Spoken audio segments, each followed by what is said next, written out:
नमस्कार मंडळी, पर्याय फाउंडेशन निर्मित शांतता परीक्षा चालू आहे या विषयाच्या चौथ्या भागाकडे आज आपण आहोत. आधीच्या सर्व भागांमध्ये आपण परीक्षा व अभ्यास यांची तोंड ओळख करून घेतली. त्याचप्रमाणे परीक्षेचे व अभ्यासाचे नियोजन कसे करावे, syllabus, time management, time table कसा बनवावा याविषयी देखील आपण सखोलपणे माहिती बघितलेली आहे.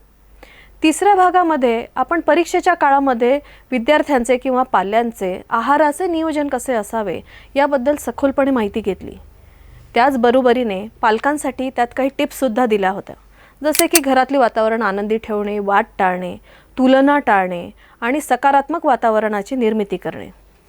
तर आज आपण या विषयाच्या चौथ्या भागाकडे वळत आहोत. आपण आपल्या मुलांसाठी सर्वात चांगलं करायचं असं नेहमीच ठरवतो. जगातले सगळे पालक हे ठरवत असतात. पण शिक्षणाच्या बाबतीत आज प्रत्येक पालक गोंधळलेला दिसतो. CBSE की ICSE, स्टेट बोर्ड की IB आणि NEP 2020 म्हणजे नेमकं काय, आणि मुलांवर ताण न देता त्यांचं भविष्य कसं घडवायचं.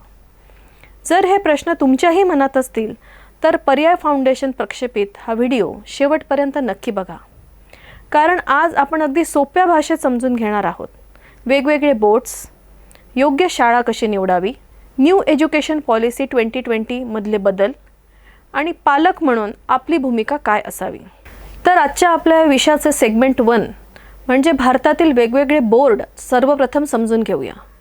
मग भारतामध्ये कोणकोणते बोर्ड आहेत? तर सर्वप्रथम CBSE बोर्ड.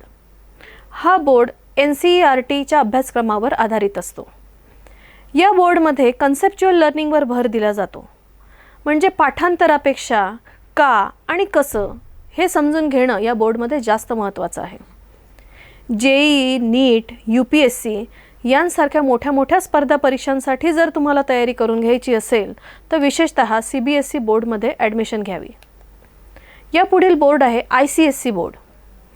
ICSE बोर्डमध्ये इंग्रजी भाषेवर खूप भर असतो. प्रोजेक्ट्स, असाइनमेंट्स आणि प्रॅक्टिकल लर्निंगवर जास्त भर असतो, आणि यामुळेच कम्युनिकेशन स्किल आणि पर्सनॅलिटी डेव्हलपमेंट यासाठी ICSE बोर्ड हा चांगला मानला जातो. पुढे स्टेट बोर्ड. स्टेट बोर्ड हा आपल्या राज्याच्या गरजांनुसार तयार केलेला अभ्यासक्रम असतो. यामध्ये स्थानिक भाषा वापरली जाते, तसेच खर्च देखील कमी असतो. ग्रामीण विद्यार्थ्यांसाठी सोपं शिक्षण हे याचे फायदे असतात. या पुढील बोर्ड म्हणजे IB, कॅम्ब्रिज हे इंटरनॅशनल बोर्ड्स आहेत. बऱ्याच लोकांना IB बोर्डबद्दल जास्त माहिती नाही, तर सांगू इच्छिते. क्रिएटिव्हिटी, रिसर्च आणि प्रॅक्टिकल लर्निंग यावर IBमध्ये जास्त भर असतो. जर भविष्यात तुम्ही परदेशात शिकण्याचा विचार करत असाल तर हे बोर्ड्स निश्चितच उपयुक्त ठरू शकतात. आजच्या विषयाचं सेगमेंट 2 म्हणजे योग्य बोर्ड कसा निवडावा. आता सर्वात महत्त्वाचा प्रश्न, सगळ्यात बेस्ट बोर्ड कोणता. मला नक्की ठाऊक आहे जे लोक हा व्हिडिओ आजचा बघत आहेत त्या सगळ्यांच्या मनामध्ये आज सर्वप्रथम हाच प्रश्न आलेला आहे की या सर्व बोर्डमधील सगळ्यात बेस्ट बोर्ड कोणता. पण खरं उत्तर हे आहे, तुमच्या मुलासाठी योग्य बोर्ड कोणता. प्रत्येक मूल वेगळं असतं, प्रत्येक मूल युनिक असतं आणि प्रत्येक मुलामध्ये काही ना काही स्पेशालिटीसुद्धा असते. काही मुले पाठांतरात चांगली असतात तर काही खूप क्रिएटिव्ह असतात. काही प्रॅक्टिकल गोष्टी पटकन शिकतात. म्हणून बोर्ड निवडताना मुलाचा स्वभाव, मुलाची आवड निवड, त्याची क्षमता व भविष्यातील उद्दिष्ट या सर्व बाबींचा नक्कीच विचार करण्यात यावा. आजच्या विषयाचे सेगमेंट 3 म्हणजे सगळ्यात महत्त्वाचे, शाळा निवडताना पालकांनी काय विचारावे. मोस्ट इम्पॉर्टंट, ॲडमिशन घेण्याआधी फक्त शाळेची मोठी बिल्डिंग बघू नका. तुम्ही शाळेत प्रवेश घेण्यापूर्वी खालील प्रश्न तिथल्या टीचर्सला किंवा स्टाफला नक्की विचारा. टीचिंग मेथड, सदर शाळेमध्ये कुठल्या पद्धतीने शिकवण्यात येते. सदर शाळा ही ॲक्टिव्हिटी बेस्ड लर्निंग शिकवते का. या शाळेमध्ये स्मार्ट क्लासरूम्स आहेत का. तसेच येथील शिक्षकांचा अनुभव किती आहे. एका वर्गात किती विद्यार्थी आहे. मला आठवते आमच्या लहानपणी आमच्या वर्गामध्ये टोटल 85 विद्यार्थी होते. त्यामुळे एका वर्गामध्ये किती विद्यार्थी शिकतात हा प्रश्न खूप महत्त्वाचा आहे. सदर शाळा आपल्या पाल्यासाठी सुरक्षित आहेत का. आजकाल आपण TVवर बातम्यांमध्ये वेगवेगळ्या प्रकारच्या न्यूज ऐकत असतो. त्यामुळे आपला पाल्य ज्या शाळेमध्ये जाणार आहे ती शाळा खरंच आपल्या पाल्यासाठी सुरक्षित आहे का ह्याचा विचार प्रत्येक पालकाने करायला हवा. शाळेत CCTV आहे का? तसेच शाळेला येण्या जाण्याची सुविधा आहे का व ती ट्रान्सपोर्ट सिस्टीम पूर्णतः सुरक्षित आहे का? सदर शाळेमध्ये काउन्सिलर आहे का? कारण दिवसेंदिवस विद्यार्थ्यांच्या अडचणी मानसिकदृष्ट्या सुद्धा खूप भयंकर होत आहेत. त्यासाठी शाळेमध्ये काउन्सिलर असणे खूप गरजेचे आहे. त्यामुळे आपण ज्या पाल्याचा जिथे आपण ॲडमिशन करणार आहोत तिथे काउन्सिलर उपलब्ध आहे की नाही याची सुद्धा निश्चितपणे इन्क्वायरी व्हायला हवी. तसेच बुलिंग विरोधी धोरण आहे का? शाळेमध्ये विविध प्रकारचे विद्यार्थी एका ठिकाणी येत असतात व शिक्षण घेत असतात. अशा वेळी काही विद्यार्थी आपल्या पाल्याला बुली करू शकतात किंवा त्रास देऊ शकतात. मग त्याविरोधी शाळेमध्ये काही धोरण आहे का? ते तेवढे स्ट्रिक्ट आहे का? याची सुद्धा इन्क्वायरी व्हायला हवी. या व्यतिरिक्त शाळा चॉईस करत असताना तिथे काही एक्स्ट्रा ॲक्टिव्हिटीज जसे की स्पोर्ट्स, म्युझिक, डान्स, आर्ट यासारख्या काही ॲक्टिव्हिटीज घेतल्या जातात का? त्यांना कितपत महत्त्व दिलं जातं ह्याची सुद्धा निश्चितपणे इन्क्वायरी केले जाणे आवश्यक आहे. आजच्या विषयाचा सेगमेंट 4 म्हणजे न्यू एज्युकेशन पॉलिसी 2020. आता NEP 2020 म्हणजे न्यू एज्युकेशन पॉलिसी 2020 म्हणजे नेमकं काय हे पहिले समजून घेऊया. सध्या सर्वत्र चर्चेत असलेली पॉलिसी म्हणजे न्यू एज्युकेशन पॉलिसी 2020. NEP 2020 म्हणजे नेमकं काय हे पहिले समजून घेऊया. NEP 2020 ही भारताची नवीन शैक्षणिक धोरण आहे. या पॉलिसीचा उद्देश आहे मुलांना फक्त परीक्षेसाठी नाही तर जीवनासाठी तयार करणे. या पॉलिसीमधील सर्वात मोठे बदल म्हणजे नवीन 5+3+3+4 ही रचना. पूर्वी 10+2 असा पॅटर्न होता, म्हणजे 10वी व 11वी 12वीचे 2 वर्ष असं 10+2 असा पॅटर्न होता. पण आता फाउंडेशन, प्रिपेरेटरी, मिडल आणि सेकंडरी अशा पद्धतीने ही नवीन रचना कार्य करते.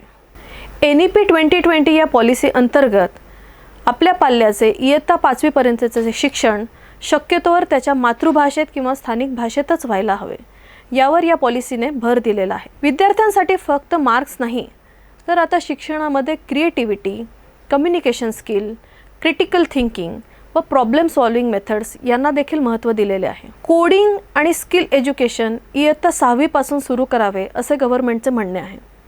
कोडिंग, इंटर्नशिप, स्किल्ड एज्युकेशन हे देखील सुरू करण्याचा विचार आहे. रिपोर्ट कार्डमध्ये देखील या शिक्षण पद्धतीनुसार बदल करण्यात आलेले आहे.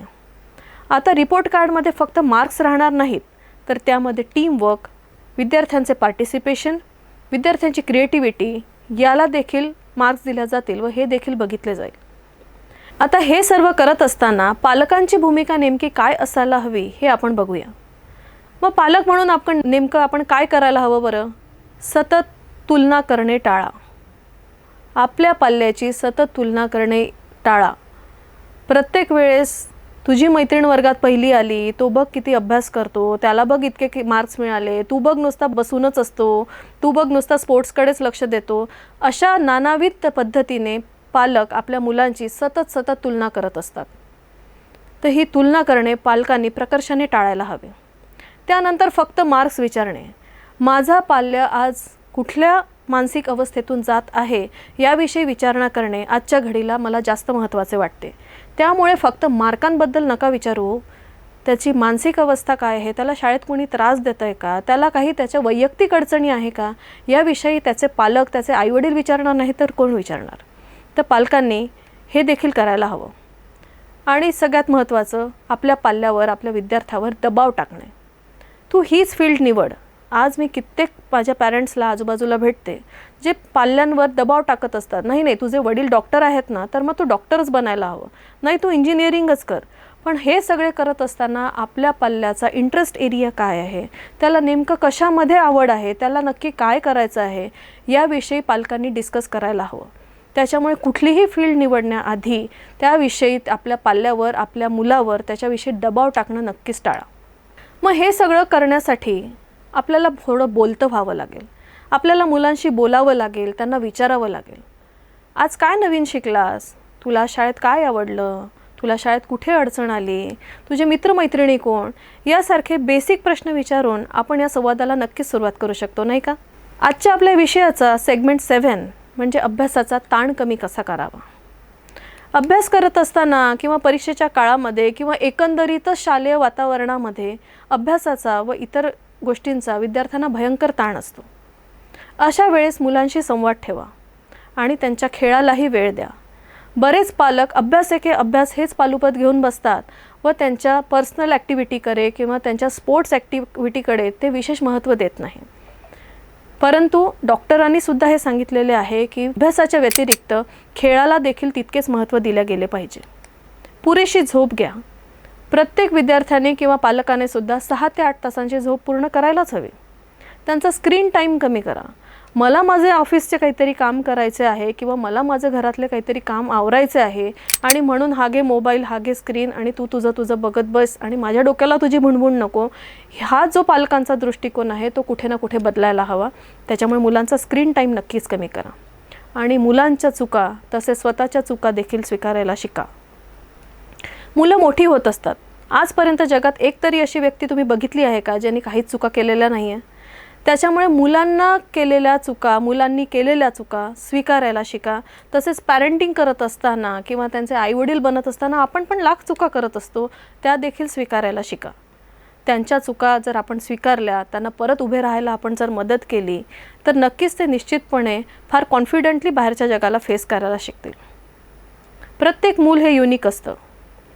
कोणतंही बोर्ड असो, भले ते ICSE असो, CBSE असो, स्टेट बोर्ड असो, जर मुलाला आनंदाने शिकता आलं पाहिजे, तिथे प्रश्न विचारता आले पाहिजे व त्यांना आत्मविश्वास मिळाला पाहिजे.